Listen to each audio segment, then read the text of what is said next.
ගෙදරත් මේ වගේ පුපුණුත් ඇවිල්ලාද?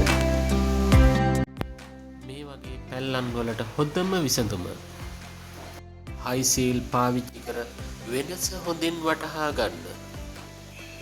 ආයෙත් කවදාවත් වරදින එකක් නෑ. තෙතමනේ රැඳෙන ඕනෑම තැනකට හයි සීල් 20 ෆ්ලෙක්ස්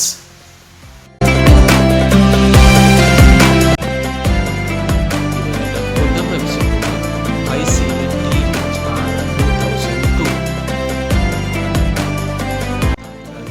බිඳුවයි 7 දෙකයි 0.67යි 0.796